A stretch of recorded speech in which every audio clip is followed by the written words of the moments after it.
Muitas guerras fazem muitos soldados mortos, mas também muitos pacientes, tornando a cirurgia necessária. Uma das áreas da medicina que viu avanços em técnicas durante a Idade Média, já que sempre havia um fluxo constante de feridos para experimentar.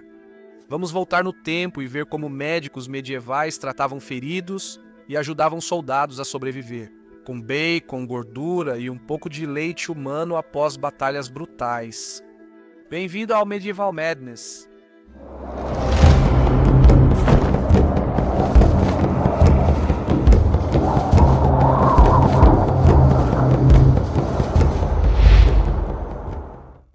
Na Idade Média, praticantes de medicina iam de monges a ferreiros, que costumavam arrancar dentes de aldeões. Os profissionais eram barbeiros cirurgiões de guildas, médicos e cirurgiões universitários, e um grupo maior formado por aprendizado. Os cirurgiões não eram considerados acadêmicos, mas sim artesãos habilidosos. No entanto, seu treinamento era mais prático do que teórico. Segundo Hermann Fröhlich, em seu livro de 1887, Medicina Militar, o Império Bizantino já tinha um corpo médico no século VI. Ele escreveu esta citação: no Tratado sobre Estratégia, o imperador Maurício criou uma formação sanitária para a cavalaria, com 8 a 18 deputati desarmados, para cada grupo de 200 a 400 homens. Além dos médicos, esse pessoal sanitário, mais tarde chamado de scribones, seguia as colunas de combate a uma distância de 60 metros para retirar os gravemente feridos do perigo durante um confronto. Assim, eles carregavam os feridos ao lado de seus cavalos, presos com tiras de couro. No século X, os bizantinos tinham um cirurgião e 6 a 8 carregadores de maca para cada 250 homens, e quem salvava combatentes gravemente feridos era recompensado. Então, não é coincidência que o exército bizantino tenha se tornado uma força tão formidável. Nenhum outro exército ocidental parece ter companhia semelhante anexada, embora tivessem médicos. Na Inglaterra, não se sabe como os anglo-saxões tratavam os soldados do fiord, ou seja, os homens do seu exército profissional.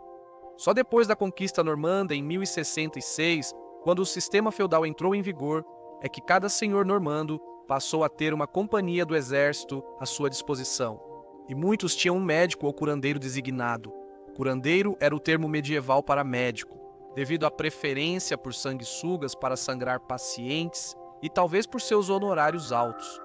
No Ocidente, a teoria costumava superar a prática.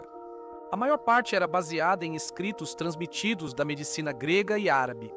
Para os medievais, as obras de Galeno eram a autoridade em medicina.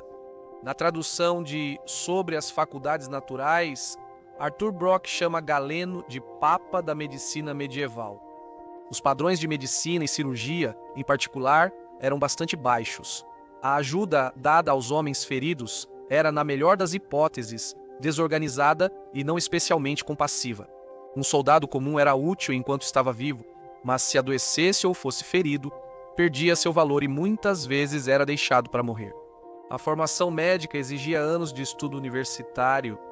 Viajar era caro para europeus longe das principais escolas de medicina, localizadas na Itália e França. Ter conhecimento de latim e alto nível de educação era indispensável para aspirantes a médico. Estudantes geralmente eram de famílias ricas e, após formados, atendiam principalmente pessoas ricas. Em 1216, o Papa Honório III proibiu padres e monges de fazer cirurgias por envolver derramamento de sangue. Eles ainda podiam praticar e ensinar medicina, mas os barbeiros se tornaram as pessoas procuradas para cirurgias e isso virou um ofício. Leve-me para casa. O cronista medieval Froissart explica como o famoso cavaleiro Sir James Audley, que lutou bravamente na Batalha de Poitiers, ficou muito ferido no corpo, na cabeça e no rosto. Quando não pôde mais lutar, seus 4 escudeiros o carregaram para fora da batalha. Eles o deitaram, tiraram sua armadura e cuidaram dos ferimentos o melhor possível. Os escudeiros provavelmente aprenderam a tratar ferimentos com as castelãs, esposas dos cavaleiros. Em batalhas, era raro haver hospital ou mosteiro próximo para receber soldados feridos. Havia muitas baixas e a maioria delas morria ali esperando. No cerco de Málaga, em 1487, as forças católicas da Reconquista, lideradas por Isabel e Fernando da Espanha, enfrentaram os governantes muçulmanos. O cerco durou 4 meses e foi a primeira vez que ambulâncias foram usadas para transportar feridos. De acordo com Ryan Corbett Bell, que escreveu A Ambulância, uma História, eram, abre aspas, carroças especiais com leitos, cada uma coberta por um toldo, para transportar soldados feridos até o santuário sombreado das tremulantes tendas ambulancia. Fecha aspas. Bell continua dizendo que as ambulâncias não melhoraram muito nos 300 anos seguintes. Mais tarde, os franceses tiveram a ideia de tornar as carroças maiores para transportar mais soldados feridos, chamadas de fourgons, que em francês significa carroças. Algumas eram puxadas por até 40 cavalos e tinham que esperar pelo menos a 3 milhas de distância do combate.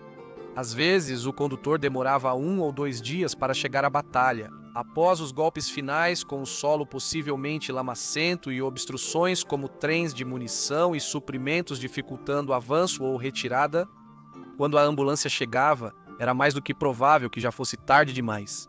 E os que podiam ser salvos já estavam mortos ou fora de alcance. Vítimas de guerra. Vários curandeiros acompanharam Ricardo Coração de Leão na Terceira Cruzada em 1190, mas não foram páreo para a habilidade dos cirurgiões de Saladino. Nas cruzadas, Hudson Garrison cita em suas anotações sobre a história da medicina militar. A maioria dos combatentes sofria ferimentos esmagadores no crânio, causados por espadas ou machados de batalha, feridas incisivas por cortes ou perfurantes por lanças ou flechas, com alto risco de coagulação externa e hemorragia interna. Lutar sob o sol forte usando a pesada cota de malha dos normandos também causava muitos casos de insolação.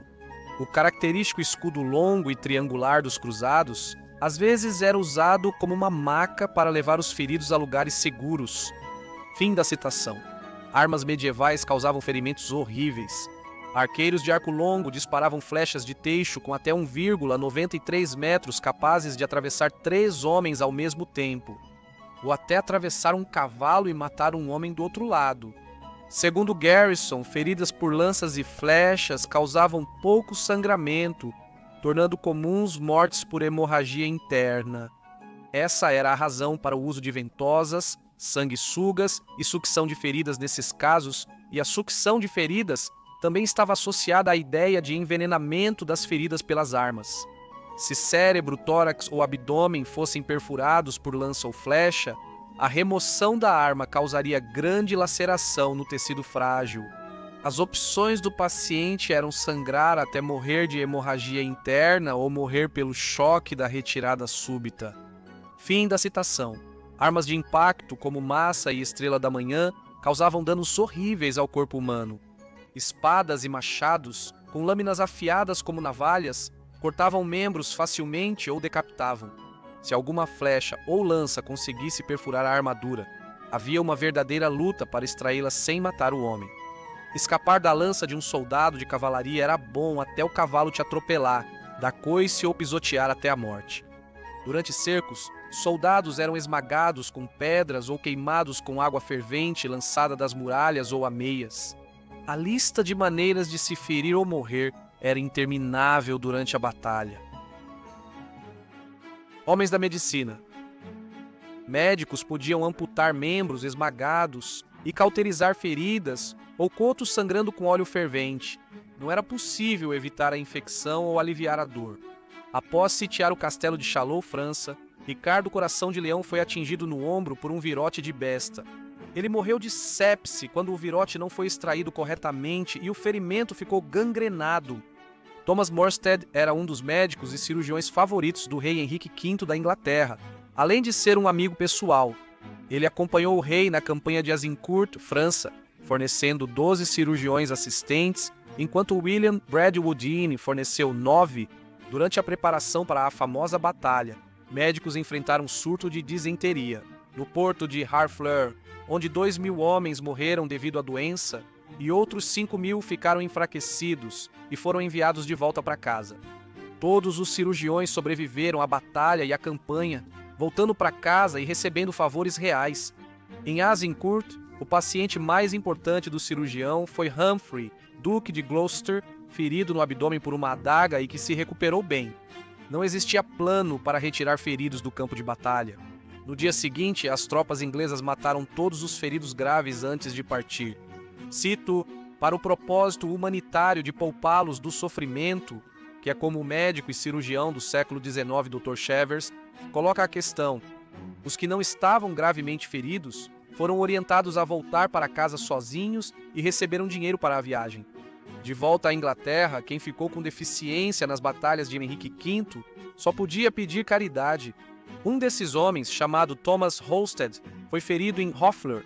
Ele pediu um pagamento real, explicando que, abre aspas, pelo serviço prestado durante o cerco de Harfleur, ele foi atingido por um virote na cabeça, perdeu um olho e teve o osso da bochecha quebrado. Além disso, na Batalha de Azincourt, havia uma guarda de ferro. As placas dele esmagaram seu corpo, suas mãos foram partidas e ele ficou muito machucado e mutilado. Muito machucado, fraco e em ruínas. Agora cai na pobreza e não pode se ajudar. Thomas recebeu uma pensão do rei Henrique na Batalha de Shrewsbury em 1403, quando Henrique era ainda príncipe.